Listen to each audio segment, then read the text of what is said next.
Hello everyone, welcome to my channel. आज की video में हम लोग देखने वाले हैं आप लोगों के लिए रेफरेंस बुक कौन सा सीबीएसई क्लास 10th के लिए। ठीक है, सीबीएसई क्लास 10 क्योंकि बोर्ड्स है तो हम लोग देखते हैं। तो साइंस के लिए मैंने एनसीईआरटी लिखा और एग्जाम आइडिया दोनों लिखा।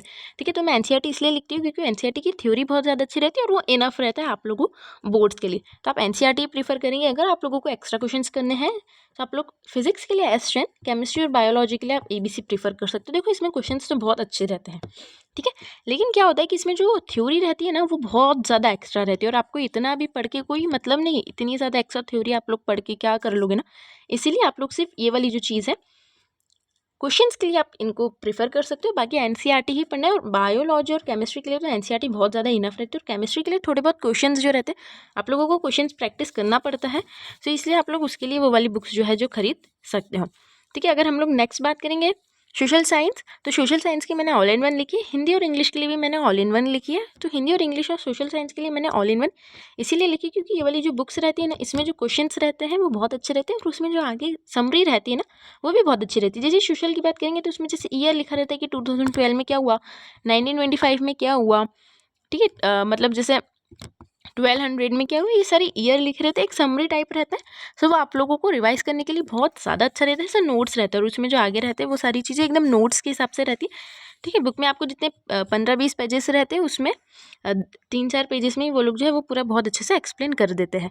ठीक है, और तो वो वाली चीज़ आप इसमें से प्रेफर कर सकते हो। क्वेश्चंस तो बहुत अच्छे रहते ही है उसमें और क्वेश्चन जो पीछे के एक्स्ट्रा क्वेश्चंस रहते हैं वो सीबीएसई में आई हुई है क्योंकि उधर वो लोग ईयर लिखते हैं कि 2014 में आया, ये 15 में आया, ये 16 में आता। आपको एक आइडिया लग जाता है कि हाँ मतलब जो ऐसे क्वेश्चन हैं वो बोर्ड्स में आते हैं। ठीक है, तो ऑल इन वन क्वेश्चन के लिए बहुत अच्छी और ऐसे समरी के लिए बहुत अच्छी। अगर आप लोग एग्जाम टाइम में पढ़ते हो तो बहुत अच्छा रहेगा। वैसे भी हिंदी और इंग्लिश आप लोग एग्जाम टाइम में ही पढ़ोगे। ठीक है, और सोशल तो आप अभी पढ़ ही लोगे, लेकिन हिंदी और इंग्लिश अगर एग्जाम टाइम में पढ़ते हो तो वो बहुत अच्छा रहेगा। ठीक है, अगर हम लोग आगे बात करें मैथ्स की, सो मैथ्स के लिए अगेन मतलब मैथ्स के लिए तो मैं फिर से आपको एनसीईआरटी रेफर करूँगी। देखो बेसिक वाले जो बच्चे हैं ना जिनका बेसिक है उनके लिए तो मैथ्स की जो है एनसीईआरटी ही इनफ है। ठीक है, लेकिन जो स्टैंडर्ड वाले उनके लिए R D. Sharma, R S. Agarwal, NCERT exemplar इनको करना ही पड़ेगा। अभी जो मैंने मैथ्स का पेपर देखा ना वो मॉडरेट था, मतलब स्टैंडर्ड वाले बच्चों के हिसाब से वो मॉडरेट था। बहुत ज़्यादा इजी भी नहीं था, बहुत ज़्यादा टफ भी नहीं था, अच्छा पेपर था वो। ठीक है, लेकिन उसमें से अगर आपने इसमें से प्रैक्टिस करी होगी तो आपका पेपर बहुत ज़्यादा अच्छा जा सकता है।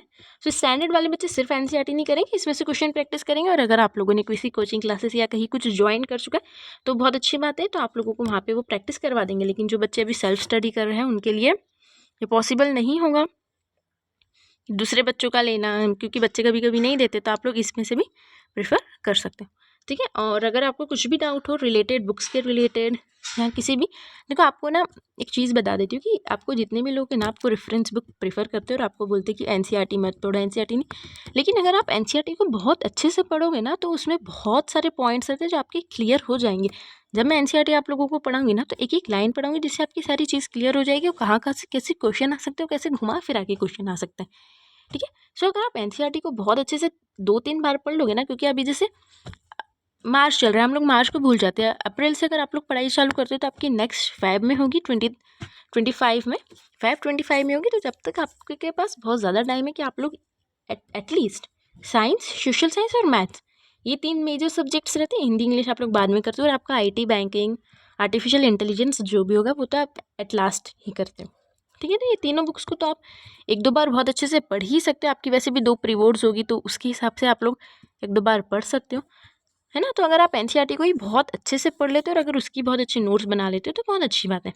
ठीक है, और ये वाली जो बुक्स मैंने रेफरेंस बुक दी है ये आपकी सिर्फ एक ऐसा आइडिया है कैसे एग्जाम्स में क्वेश्चन आते हैं उसका आइडिया, और आप इसके नोट्स बना सकते हो।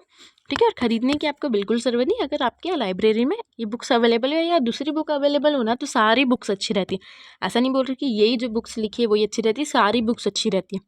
ठीक है, अगर आपको आपकी लाइब्रेरी में वो बुक्स मिल जाए तो वो भी बहुत अच्छे रहते हैं, है ना बच्चों। तो इस वीडियो के लिए इतना ही, बाय।